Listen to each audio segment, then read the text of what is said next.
잘 오셨습니다.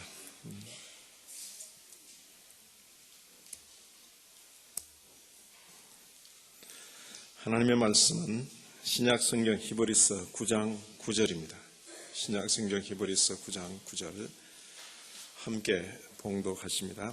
이 장막은 현재까지의 비유니 이에 의지하여 드리는 예물과 제사가 섬기는 자로 그 양심상으로 온전케 할 수 없나니. 오전에 이 구절만 가지고 또 설명을 하니까 좀 부족한 것 같아서 뒤에 몇 구절을 더 넣었습니다. 자, 조금 더 읽어나갑니다. 이런 것은 먹고 마시는 것과 여러 가지 씻는 것과 함께 육체 예법만 되어 개혁할 때까지 맡겨둔 것이니라. 자, 두 절 더 읽겠습니다. 그리스도께서 장래 좋은 일의 대제사장으로 오사 손으로 짓지 아니한 곧 이 창조에 속하지 아니한 더 크고 온전한 장막으로 말미암아 염소와 송아지의 피로 아니하고 오직 자기 피로 영원한 속죄를 이루사 단번에 성소에 들어가셨느니라. 오늘 그 말씀의 제목이 율법의 완성이신 예수 그리스도, 이렇게 제목이 넘어가는데 일단 조금만 설명하고 또 본론에 가서 설명을 드리겠습니다. 히브리서 9장, 그리고 여기 본문에 이 장막은 그렇습니다. 이 장막이 뭘 가리킵니까? 제가 이렇게 물었을 때 어떤 분은 고린도서의 그 말씀을 가지고 우리 육체를 가리킵니다, 그렇게 대답한 분이 있어요. 자, 히브리서 9장 9절에서 이 장막은 뭘 가리킵니까? 이 장막은 현재까지의 비유다. 이 찬양이 어떡하지? 엄마가 안 계신데 어떡하지? 그래. 이 장막은 뭘 가리킵니까? 구약시대 그 성막 혹은 성전, 그것을 가리킵니다. 그지? 하나님의 그 제사장들이 하나님께 제사를 드리기 위해서 제물을 가지고 이 성막, 성전을 출입하는데 그거 비유다 그랬어요. 비유다. 구약 성도들은 실제로 장막, 성막을 출입합니다. 그런데 그게 비유라는 겁니다. 비유다. 비유라는 건 뭡니까? 실체를 보다 더 잘 나타내기 위해서 보여주는 겁니다. 그러지? 비유. 이 장막은 현재까지 비유인데 이에 의지해서 드리는 예물 제사, 그것 가지고는 그 예물 제사 드리는 자, 섬기는 자로 그 양심상으로 온전케 할 수 있다 없다? 없다 그랬어요. 없다. 그러지? 그것 가지고 짐승의 피가 사람 깨끗게 못한다. 그걸 가지고 되는 게 아니다. 그렇게 지금 설명하는 것입니다. 그 다음, 이런 것은 구약에서 말하는 그런 것, 이런 것은 먹고 마시는 것. 어떤 건 먹어라, 어떤 건 먹지 마라. 그런 거 있죠? 어떤 짐승은 먹어라, 어떤 건 먹지 마라. 옷 입을 때 이렇게 입어라, 집 지을 때 이렇게 지어라. 요즘 그거 지키는 사람이 별로 많지 않습니다. 그런데 어떤 교회는 또 그걸 굳이 또 지키겠다고 그럽니다. 여기 이제 어떤 간격이 있는 것입니다. 자, 이런 것은 먹고 마시는 것, 그리고 여러 가지 씻는 것과 함께 육체의 예법만 되어, 이 육체를 구별하도록 하는 그 예법만 되어서 언제까지? 개혁할 때까지, 바꿀 때까지 맡겨둔 것이다. 그럼 어느 때가 온다는 겁니까? 개혁할 때가 온다. 구약의 그런 내용들이 잘 지켜지는데 하나님의 정한 때가 되면 그거 다 고쳐야 된다, 그런 뜻입니다. 개혁할 때까지 맡겨둔 것이다. 그 개혁할 때가 언제일까요? 예수 그리스도께서 오신 다음에는 바뀌어져야 된다. 왜요? 지금까지 성전은 예표요 그림자이기 때문에 실체 되신 분이 오신 다음에는 바뀌어야 된다, 그 이야기입니다. 바뀌어야 된다. 자, 그러니까 누가 언급되죠?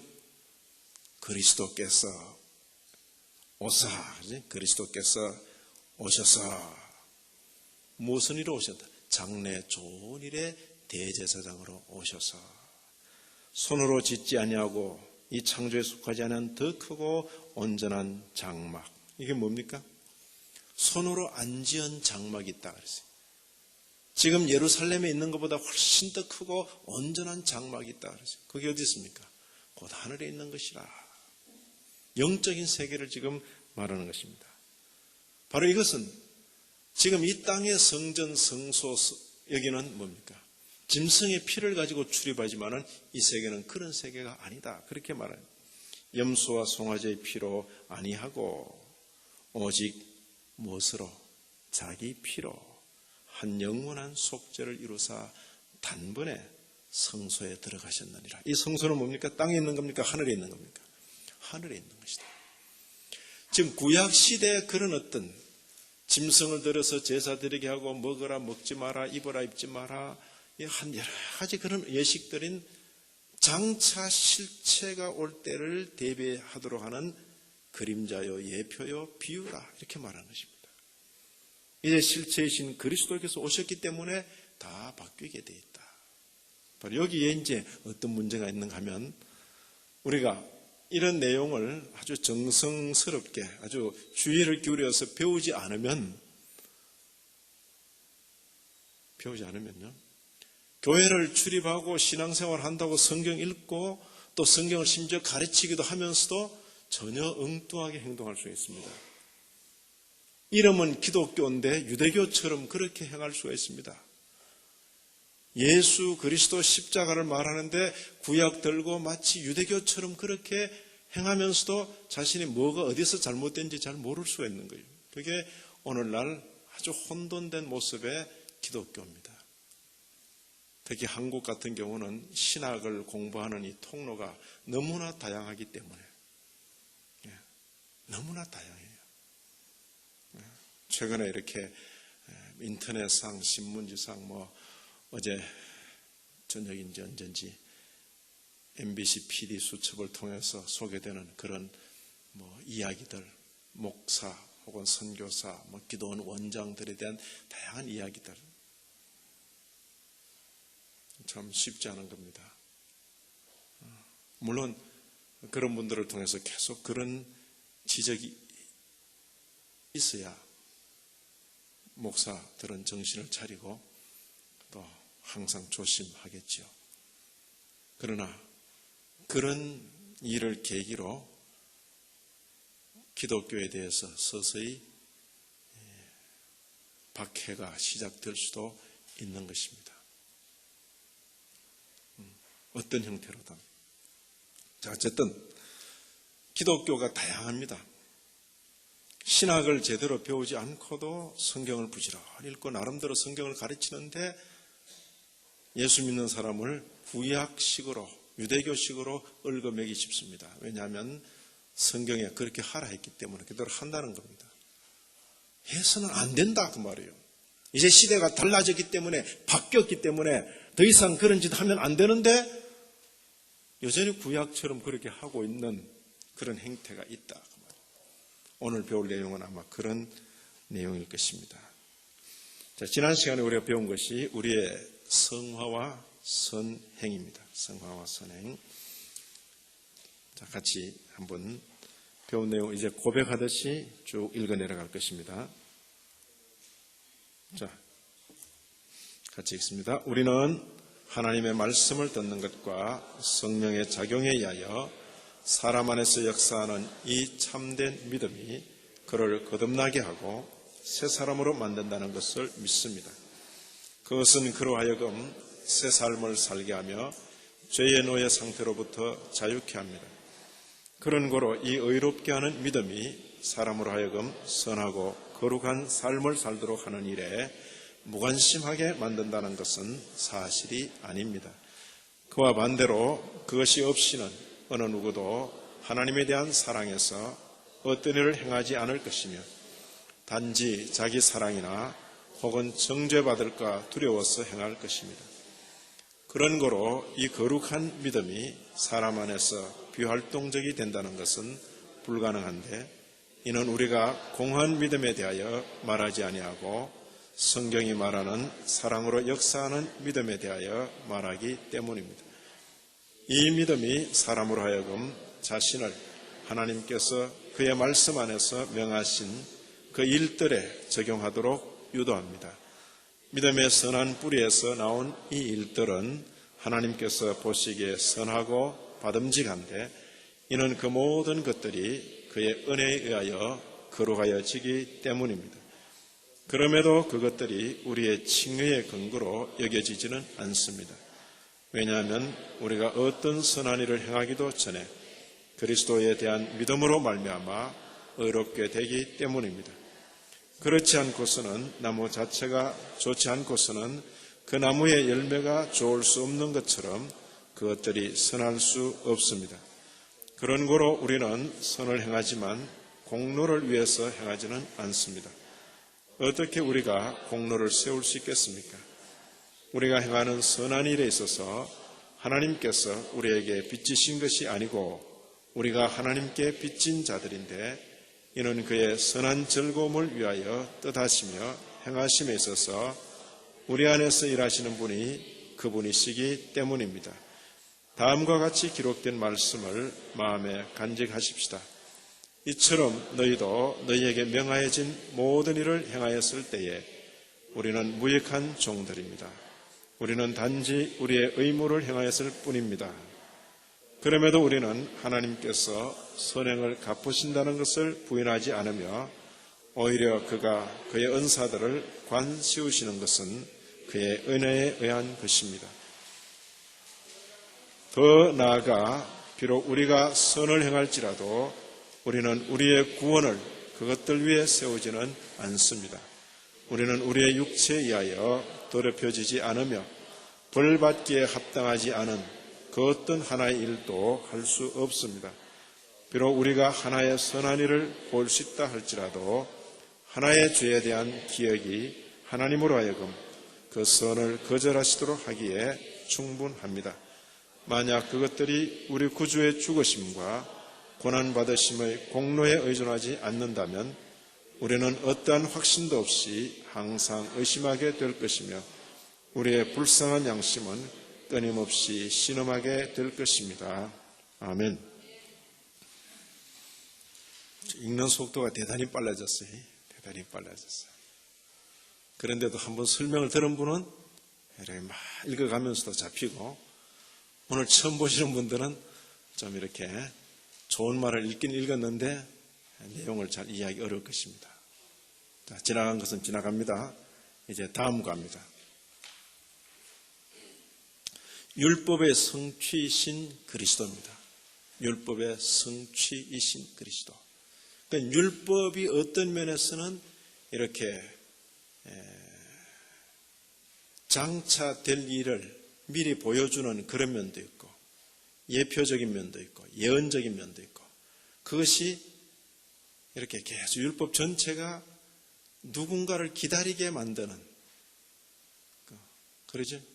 그런데 그때가 되어서 아하 이분이로시구나 이분이로구나 그렇게 느끼도록 하는 것입니다. 그래서 율법 그것의 성취로서의 그리스도 이런 제목을 달았습니다. 여기 이제 고백되어지는 내용은 그 시대에 잘못 알고 잘못 주장하고 잘못 행하는 그러면서도 기독교라고 주장하는 사람들이 있었기 때문에 그것을 이렇게 수정 혹은 교정해 주기 위해서 이런 표현을 쓰는 것입니다. 이번 과는 아주 간단합니다. 비교적 2단락으로 되어 있습니다. 같이 한번 읽습니다. 우리는 율법의 의식들과 상징들은 그리스도께서 오심으로 중단되었고 모든 그림자들은 성취되었으며 그리하여 그것들의 사용은 그리스도인들 사이에서는 사라져야 한다고 믿습니다. 하지만 그것들의 진리와 본질은 우리를 위하여 그리스도 안에 남아있는데 그분 안에서 그것들이 성취되었습니다. 한편으로는 우리는 여전히 율법과 선지자들로부터 취한 그 언약들을 사용하고 있는데 복음의 교리 안에서 우리들을 확정하기 위하여 그리고 하나님의 뜻과 그의 영광으로 말미암아 모든 영예 가운데서의 우리의 삶을 바로잡기 위하여 그리합니다. 자, 우리가 읽으면 잘 몰라요. 그냥 뭔가 좋은 것을 읽었는데 잘 기억이 안 납니다. 조금씩 한번 설명하면 훨씬 나을 것입니다. 자, 여기도 보면 우리는 하고 믿습니다. 잘 찾을 수 있지? 우리는 믿습니다. 뭘 믿는가? 중단되었고 성취되었으며 사라져야 한다고 믿습니다. 우리는 중단되었다고 믿습니다. 우리는 성취되었다고 믿습니다. 우리는 사라져야 한다고 믿습니다. 이렇게 다 걸리는 겁니다. 우리는 믿습니다. 그럼 뭐가 중단되었는가? 율법의 의식들, 율법의 상징들, 구약 성경에서 보이고 있는 의식들과 상징들은 중단되었다. 시점이 언제입니까? 누구를 중심으로? 그리스도께서 오심으로 다 중단되었다. 의식도 중단되었고 상징들도 중단되었다. 그렇게 우리는 믿습니다. 아멘입니까? 이걸 소개받기 전에는 모른다 그 말이. 그런데 앞선 성도들이 이렇게 탁 소개를 했습니다. 믿습니다. 그러니까 이 내용을 가만히 보는 겁니다. 그러니까 한국 기독교의 이 경향은 신학이 없이 성경을 읽기 때문에 아주 나이브하면서도 순진하면서도 너무 쉽게 이단적으로 빠져갑니다. 세계적으로 한국 민족만큼 성경 열심히 읽고 잘 믿는 민족이 없어요. 해마다 1월 1일이 되면 창세기부터 시작하는 겁니다. 그렇게 읽어갑니다. 이런 나라가 없어요. 이런 세계. 대단히 귀한 민족입니다. 그런데 한국에서만큼 이단이 많은데도 또 없어요. 왜 그렇습니까? 성경 읽으면서 이단적으로 빠져가는, 그리고 그런 주장을 막 마이크 잡고 막 휘둘러 대도 분별이 안 되니까 그렇게 가는 것입니다. 성경적인 이단들.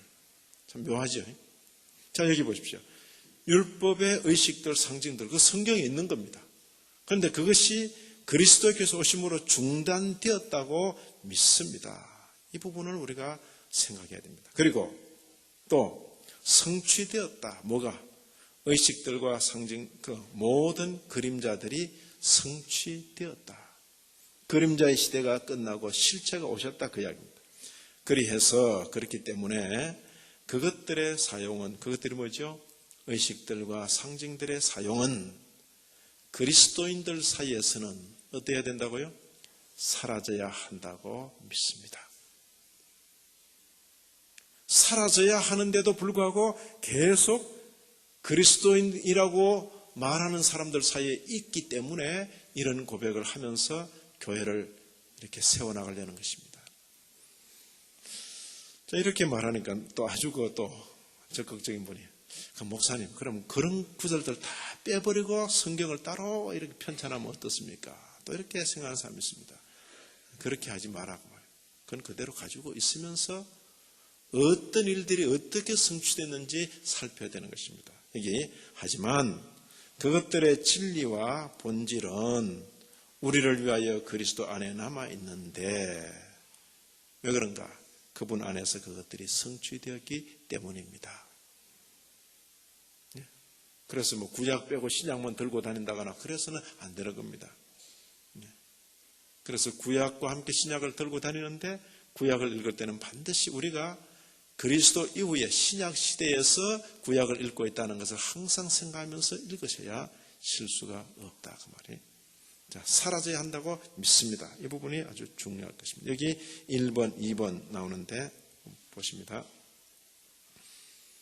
자, 이 대표적인 경우로 예수님께서 십자가에 달려 이제 돌아가실 그때에 다 이루었다 하고 이제 운명하실 그때에 성소 휘장이 위로부터 아래로까지 찢어졌다 그랬습니다. 누가 찢었습니까? 사람이 찢은 건 아니에요. 우리는 하나님께서 그렇게 하신 것으로 그렇게 믿습니다. 왜 그렇게 하셨습니까? 이제 더 이상 짐승의 피를 들고 지성소를 드나드는 이런 행위를 그만하라는 겁니다. 끝났다 그 말입니다. 무슨 일을 계기로? 예수께서 자기 몸을 들여 하늘 성소로 들어간 이 일을 계기로 골고다에서 죽으신 그 사건이 자기 몸을 들여서 자기 몸을 제물로 삼아 하나님께 제사 드린 그 일이다. 이 일을 계기로 더 이상 이런 제사는 드리지 말아라. 그런 사인입니다. 그게 마태복음 27장 51절에 있는 이에 성수의장이 위로부터 아래까지 찢어져 둘이 되고, 사건적으로 분명히 한 시대가 종결되는 것을 보이는 것입니다. 유대인들의 허물이 뭐냐? 이렇게 휘장이 찢어졌는데도 불구하고 그 성전을 출입하며 희생제사를 드리는 겁니다. 그것은 하나님께서 용납할 수 없는 신성모독입니다. 그러죠? 그림자가 끝나고 예표가 끝나고 실체가 오셨는데 실체는 안 보고 계속 그림자만 보고 있습니다. 그럴 때는 그림자를 치워버려야 됩니다. 그렇죠? 애들한테 유치원 교사들이 계시는데 사과를 편의상 그림 그려서 아니면 이렇게 그림을 가지고 여기에 사과고 여기에 수박이고 이러면 혹시 애들 중에 그런 애 있어요? 진짜 수박이 있는데도 그건 가짜라 그러고 그림만 진짜라 그런 애들 있어요? 상당히 천재적인 그런, 거의 없지요. 근데 그런 민족이 유대 민족입니다. 머리는 세계에서 뛰어나게 좋은데 자기들의 신앙에 있어서는 그림자의 시대가 끝나고 실체가 오셨는데도 실체는 보지 않고 계속 그림자만 붙들고 있는 겁니다. 그 성전을 하나님께서 버리셨습니다. 한편으로는 유대인들에 대한 심판이고 한편으로는 이 경륜의 시대가 끝났는데도 계속 짐승의 피를 들고 출입하기 때문에 그것을 원천적으로 막아버리시는 겁니다. 지금도 유대인들은 그 성전을 회복하기를 원합니다만은 그런 날은 아마 오지 않을 것 같습니다. 왜냐하면 하나님께서 그런 신성모독을 용납하지 않을 것 같다. 지금은 거기 바로 성전이 있는 그 자리에 모스크, 이슬람의 사원이 서 있습니다. 자, 그리스도는 모든 믿는 자에게 의를 이루기 위하여 율법의 마침이 되시니라, 혹은 율법의 완성이 되시니라, 이런 표현입니다. 자, 아까 우리가 읽은 내용입니다. 이 장막은 현재까지의 비유다.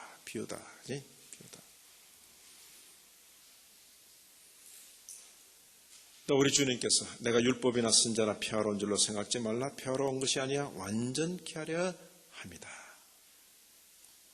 율법의 본래 뜻을 드러내고 그 율법을 온전히 성취시키기 위하여 주님께서 오셨다. 율법에서 모두 그 그림자로 보여주신 것이 주님께 실현되는 것입니다.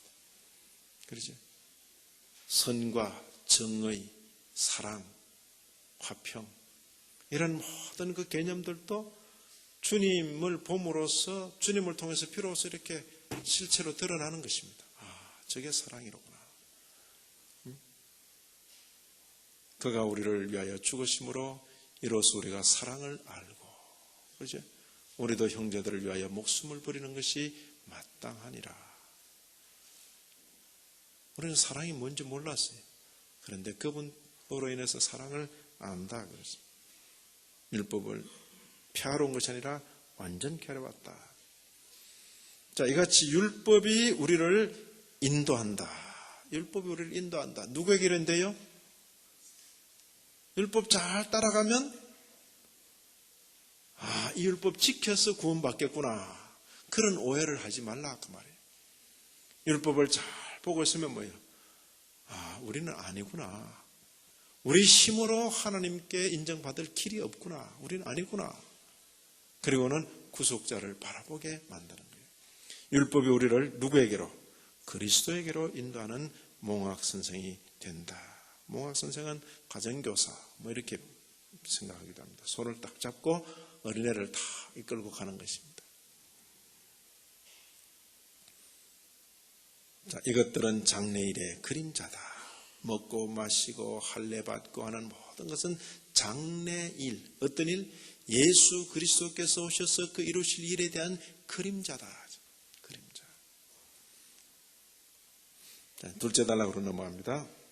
자, 한편으로는 우리는 여전히 율법과 선지자들로부터 취한 그 언약들을 사용하고 있다. 자, 일단 이해를 돕기 위해서 이렇게 한번 여쭤봅니다. 뭐 야간반 같아, 또 우리 저녁 모인 우리 야간반 같아. 신학교에서는 저녁 10시 10분까지 강의를 하는데, 야간반. 되게 직장에서 돌아와서 첫 시간에는 거의 이렇게 몸이 거의 탈진이 된 상태예요. 이렇게 코드가 잘 바뀌어지지 않아가지고 막 허겁지겁 막 그냥 올라와가지고 헐떡 고개가 있는데, 다 드디어 당도했다. 그러고는 이제 1시간쯤 자고 나면 그 다음에 이제 약간 피로가 회복되면서 둘째 시간부터는 좀 활기가 있어요. 자, 구약은 율법이고 신약은 복음이다. 맞습니까? 틀립니까? 그게 틀리다고 자신있게 말할 수 있는 분이 많지 않습니다. 자, 구약은 율법이고 신약은 복음이다. 그지? 맞는 것 같지? 구약에 율법서가 있습니다. 신약에 복음서가 있습니다. 그러지? 그래서 구약에 율법서가 있다 이 말을 구약은 율법이고 신약에 복음서가 있다 이 말을 신약은 복음이다. 흔히 이렇게 말하지만은 그 말 자체는 틀린 말이 됩니다. 내용적으로. 창세기에 율법과 복음이 함께 있습니다. 맞습니까? 네? 율법, 하나님의 공의로운 법이 거기 나타납니다. 죄를 범하면 죽습니다. 너는 흙이니 흙으로 돌아가야 할지니라. 그러나 그런 심판 선언과 동시에 여자의 후손이 뱀의 머리를 상하게 할 것이라. 여자의 후손으로 말미암아 구원받을 것을 이미 보여주고 있습니다. 원시 복음이라, 처음 복음이라. 창세기에만 복음이 나타납니까? 출애굽기에 율법과 함께 복음이 나타납니다. 죄에 대한 심판이 강하게 나타납니다. 이방 이집트 나라에 대해서 아무리 그 나라가 강하더라도 죄에 대해서 심판하십니다. 그러나 그것뿐입니까? 하나님께서 택한 백성은 구원해내십니다. 크고 강한 팔로. 그러죠. 율법과 복음이 창세기에도 출애굽기에도 레위기에도 민수기에도 신명기에도 구약에 쫙 이렇게 시줄 날줄처럼 얽혀 있는 겁니다. 됐습니까? 신약 성경에는 전부 복음만 있습니까? 화 있을진저 너희 외식하는 서기관들과 바리새인들이여. 주님께서 직접 그 당시 교회들을 향해서 진노의 말씀을 쏟아부으십니다.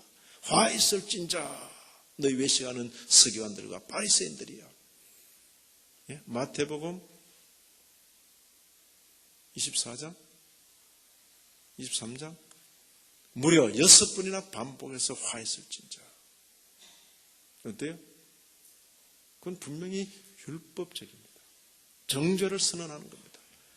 그러나 성경 도처에 뭡니까? 하나님께서 사랑하신다. 용서하신다. 찾으신다. 기다리신다. 고치신다. 회복시키신다. 성경 전체는 뭡니까? 율법과 복음이 함께 어우러져 있습니다. 그렇죠? 자, 그런데 한편으로는 우리는 여전히 그 율법과 선지자들로부터 취한 그 언약들을 사용하고 있다. 사용입니다. 율법의 사용과 관계해서 이것은 왜 이렇게 하는가? 복음의 교리 안에서 우리들을 확정하기 위하여 그렇게 하고, 그리고 하나님의 뜻과 그의 영광으로 말미암아 모든 영의 가운데서 우리의 삶을 바로 잡기 위하여 그리합니다. 이 말이 무슨 말입니까? 우리가 그리스도 안에서 받은 그 은혜가 어떤 은혜인가 그것을 자세히 알도록 이런 죄, 이런 죄, 이런 죄. 우리가 받을 형벌은 이런 형벌인데 그리스도로부터 우리가 이렇게 용서를 받았구나. 구약에 그 있는 그 내용들, 그가 우리를 징책하셨을지라도 죽이지는 아니하셨다라고 말할 때 그 느껴오는 느낌, 우리가 행한 그 일로 말미암아 우리를 죽음에 내몰아도 할 말이 없을 그런 형편이지만은 다시 한번 우리에게 기회를 주셨다. 그러죠.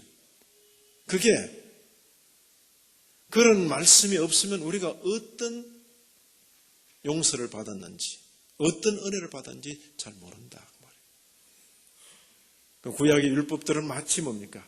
우리가 저질러 놓은 그 모든 빚의 구체적인 내용들을 낱낱이 기록해서 딱 내놓는 것과도 같은 거예요. 그게 없으면 하나님의 은혜를 받았다.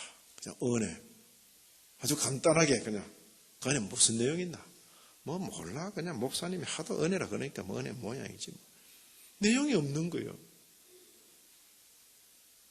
하나님에 대해서 고백해봐라. 그러면 하나님 좋으신 분. 그 밖에는 내용이 없어요. 내용. 그런데 앞서간 성도는 내용이 있잖아요. 인자하시고 자비하시고 은혜가 풍성하시고. 오늘 새벽에 읽은 표현 같은 경우도 아주 절묘한 거예요. 이 표현이. 그가 우리를 씹는 그 원수의 이빨에 씹히지 않도록 우리를 보호하셨다. 이빨 속에 막 들어갈 뻔했다가 빠져나온 겁니다. 새가 새를 잡는 사냥꾼의 올무에 딱 잡혔다가 어떻게 구살생으로 싹 빠져나온 겁니다. 제가 아침에도 새벽에도 잠깐 이야기했지만 기억해 보니까 2건이에요. 2건. 제가 이제 산책을 잘하는데 이제 지난번에 양재동에 있을 때인데 또 이렇게 산책을 하는데 그 사람들이 그 공중에 쳐놓은 그 뭘 골프 연습한다고 쳐놨는지 할 때는 그 쳐놓은 거물 비슷한데 새가 걸려서 파닥파닥파닥 하는 거예요. 새는 이 발가락 요 발톱 이쪽이 아주 날카로워요. 누가 발톱을 안 깎아줘서. 예. 제가 잡아보니까 그렇더라고요. 발톱을 안 깎아줘서 이렇게 이게 아주 끝이 날카로워서 탁 이렇게 탁 걸리면 거기에 걸려서 못 나온다. 특히 거물 같은데 새 잡는 거물 봤어요? 새 거물로 잡거든요. 저쪽에 거물 이렇게 거물을 치고 이쪽에서 확 쫓으면 새가 낮게 날다가 탁 걸리면 그 다음에 일단 탁 걸리면 못 빠져나가는 이 발톱에 있는 그 때문에 탁 걸려가지고 못 빠져나가 파닥파닥파닥 하는데 이게 막 혼자 파닥파닥 하려다가 지치는 거죠.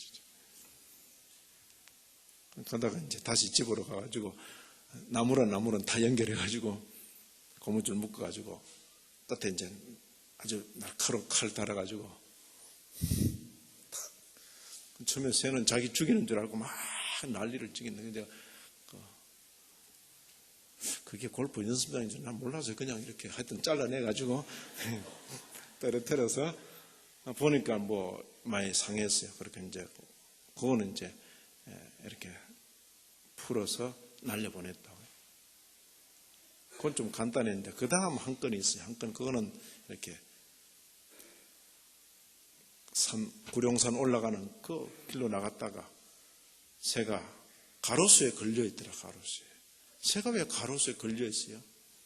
막 완전히 이건 이제 비둘기인데 다 이제 지쳐있는 거예요. 이제 하도 푸득거리다가 이제 뭐 계속 힘써도 지쳐있는 거예요. 또 집에 다시 들어가지고 이제 지난번에 쓰던 거 있잖아요. 이제 한번 해봤으니까 그래가지고 이제 그것도 자기 죽이는 거 싶어가지고 막. 근데 실을 끊어줘도 날지를 못하는 이미 실이 발에 묶여가지고 그러니까 잡아서 보니까 피가 많이 나 있고 이 다리에 실이 얽혀 있는 거예요. 그러니까 발끝이 이렇게 날카롭다 보니까 다니다가 실 같은 게 이렇게 딱 걸리면 그게 다 엉키는 거예요. 엉켜서 이미 이렇게 다 이렇게 돼 있어요. 이게 실들 뭐 나이롱 실들 이런 게 막 그러니까 제가 그건 그때 처음 봤어요. 이렇게 새들이 고생하는 줄은. 이제 해가지고 전부 이제 다 끊어주고 그 다음에 뭡니까 그 가축병원이죠. 가축병원 찾아가가지고 치료해달라 그러고 그래서 약 다 발라가지고 붕대 감아가지고 그러니까 탁 날아보니까 다 날아가더라고요. 그런데 이제 느끼는 느낌은 이 새 형편으로 보면 이제 죽었구나 싶을 거 아니에요. 그래도 공중에 막 거꾸로 달려가지고 막 몸부림칠 때만 해도 그런데 웬 놈이 나타나가지고 칼 가지고 막 이러더니만 탁 잡아가지고 제 손에 안 꼈을 때는 아마 나름대로 포기했을 것 같아요. 생을 포기했을 것 같아요. 그죠? 그렇잖아요? 근데 뜻밖의 다 치료해가지고 붕대까지 감아가지고 날려보내줬을 때 어떻게 했어요, 난? 근데 그런 그 표현을 누가 했습니까? 다윗이란 분이 했다 그 말이에요. 난 참 아침에 새벽에 제가 그런 말 못 했어요. 그냥 앉아서 기도하는데 다윗이 참 절묘한 사람이다. 새가 느껴지는 거 이게 막 떨면서 막 그 새 가슴 있잖아요. 막 그게 손에 잡았는데 느껴지는 거예요. 막 팔팔팔 떠는 거예요. 그냥 이제 죽었다 이거죠. 그냥 사람을 좀 잘 알아봐야지. 새라도 탁 나보고 이렇게 고맙습니다 목사님 이렇게 돼야 되는데 이게 그런 심정을 다윗은 노래하고 있다. 뭐예요? 이제는 끝났구나. 원수가 모든 걸 장악해버려 끝났구나 하는 순간에 뭐예요? 하나님께서 극적으로 그를 다시 세우시는 거예요. 그런 원수를 제압하게 하시고 세상에 이런 일이 있나. 다윗은 그런 경험을 한 사람이다 그 말이에요. 됐습니까? 자, 우리는 구약을 읽으면서 그 여러 가지 그 내용들을 보게 됩니다. 여기 보면 여전히 그 언약들을 사용하고 있는데 한편으로는 복음의 교리 안에서 우리들을 확정하기 위한 것, 또 한편으로는 우리의 삶을 바로잡기 위한 것이다. 그렇게 표현하고 있습니다. 제가 또 넘어갑니다. 구약 전체를 사랑이라.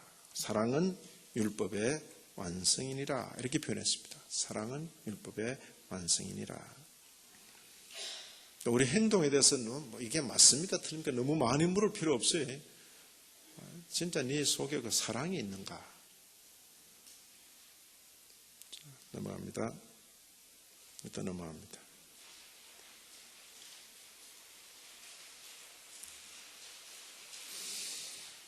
자, 율법의 분류와 기능이라 했는데 율법을 구약에 율법 했을 때 이것을 흔히 의식법, 시민법, 도덕법, 이 의식이라는 말은 제사법 한편 그래 말하면 된다. 제사. 그리고 이스라엘 백성들이 신정 국가를 이루어서 지키는 시민법, 그리고 도덕법인데 의식법 이미 예수 그리스도로 말미암아 종결됐어요. 그러죠? 시민법 더 이상 우리가 신정 사회가 아니기 때문에 이걸 문자 그대로 적용 못해요. 그리고 도덕법은 항존적으로 우리 성도가 삶의 원리로 지켜나간다. 바로 이 면을 말하는 것입니다. 여전히 우리가 선지자와 선자로부터 받는 이 내용을 우리가 그대로 우리 생활의 표준으로 지켜간다. 다시 율법의 기능으로 말할 때는 한편으로 정죄합니다. 이미 범한 인간의 상태, 죄의 상태를 율법에 딱 펼치는 순간 뭐야? 죽음이다. 정죄합니다. 한편으로 억제합니다. 죄성을 우리 속에 가지고 있는데 죄지으면 죽인다 그러니까 무서워서 죄를 잘 못 짓게 억제하는 겁니다. 이 사회 전체 법 질서가 그렇게 되어 있습니다. 억제 기능이 있습니다. 율법의 기능을 흔히 이 둘로 많이 이야기했는데 우리 개혁 신학자들은 아니다. 또 다른 기능이 있다. 제3의 용법. 그래서 성도에게 있어서는 삶의 지침이 된다. 이것이 중요하다. 그렇게 말하고 있는 것입니다. 이 내용은 반드시 기억하시길 바랍니다. 자, 은혜 언약은 율법 시대와 복음 시대에 각각 다른 형태로 실시되었다. 율법 시대에는 유대 민족에게 실시되었는데 약속, 예언, 제물, 할례, 유월절량, 기타 모형들과 규례들이다. 이것들은 장차 오실 그리스도의 예표들이다. 이게 중요해요. 구약에 나오는 그런 것들은 예표들이다. 그래서 성령의 역사에 의하여서 그 시대의 선민을, 구약 백성들을 약속된 메시아 신앙으로 육성하기에 충분하였고 또 유효하였다. 충분과 유효입니다. 무슨 신앙? 메시아 신앙은 신앙인데 무슨 신앙? 약속된 메시아 신앙. 장차 오실 그리스도를 바라보면서 그때는 약속된 메시아로 말미암아 사람들이 충분한 사죄와 영원한 구원을 받았는데 이것이 뭐라고요? 구약이다. 그렇죠? 이게 이제 성취됐다 그 말이에요. 약속된 메시아라. 자, 그 다음 계속됩니다. 실체이신 그리스도께서 나타나신 복음 시대에는 언약 실세의 규례로서 설교와 성례뿐이다. 이 규례들이 수요로 보아서는 적고 두 가지니까 그 사역 양상이 비교적 단순하고 외관상 화려하지도 않다. 제사장이 입는 그런 옷 입지 않아요. 그러나 그것으로서 더욱 충만하고도 명확한 영적 효력을 모든 나라에 나타낸다. 유대인과 이방인. 이것을 신약이라고 한다. 설교와 성례만 가지고도 이처럼 두 시대의 계시 형태는 서로 다르지만 그 언약들이 실질적으로는 하나요 동일한 것이다. 제가 묻습니다. 구약 성도들은 율법 지켜서 구원받고 신약 성도들은 믿음으로 구원받는다. 맞습니까? 그걸 틀리다고 자신 있게 말할 수 있는 분이 많지 않아요. 예. 어때요? 구약 성도도 믿음으로, 신약 성도도 믿음으로. 예? 바울 사도가 로마서에서 믿음으로 구원을 얻는 이치, 그것을 설명하면서 어디를 인용했습니까? 창세기에 아브라함을 예로 든 겁니다. 그러죠? 그러니까 이 신앙은 창세기부터 이미 계시된 신앙입니다. 믿음으로 말미암아 거룩하게 된다. 그런 신앙의 내용을 받아놓고도 유대인의 오해가 뭡니까? 지켜서 구원받는 줄 알고 그렇게 열심을 내고 있는 것입니다. 저희들이 열심은 있지만은 진리에 근거하지 않았다 그랬습니다. 열심보다 더 중요한 것은 뭡니까? 바로 열심을 내는 것입니다. 됐습니까? 이걸 언약의 통일성이라고 말합니다. 구약 성도나 신약 성도나 구원 얻는 이치와 방법은 하나다. 예수 그리스도로 말미암아 장차 오실 예수 그리스도, 이미 오신 그리스도. 자, 이제 오늘 우리는 율법의 성취이신 그리스도에 대해서 배웠습니다. 구약에서 의식과 상징으로 주어졌던 것들이 이제 그리스도 안에서 성취된 줄 알고, 그렇죠? 이제 후로는 더 이상 그것들에 매이지 아니하고 속에는 뭐가 들어갑니까? 제사도 들어가고 할례도 들어가고 먹는 음식법도 들어가고 입는 의복법도 들어가고 다 들어가는 것입니다. 구약에 이건 하지 마라 그랬다. 그래서 신약에서도 안 한다. 이러면 안 돼요. 이런 부분들은 다 정리가 되어야 되는 거예요. 복음적인 이해와 처신을 하여야 하겠습니다. 아무쪼록 이 진리 위에 서서 남은 평생토록 자유하며 또 승리하며 사시는 저와 여러분이 되기를 진심으로 기원합니다. 하나님 아버지, 진리로 저희들을 교훈하시고 양육하시니 감사합니다. 율법의 성취이신 그리스도에 대하여 잘 알게 하시니 감사없고 이제 그리스도 안에서 자유하며 그리스도를 참 잘 알고 섬겨나가는 귀한 주의 백성들로 남은 생애를 살게 하여 주옵소서. 예수님 이름으로 기도를 올리옵나이다. 아멘.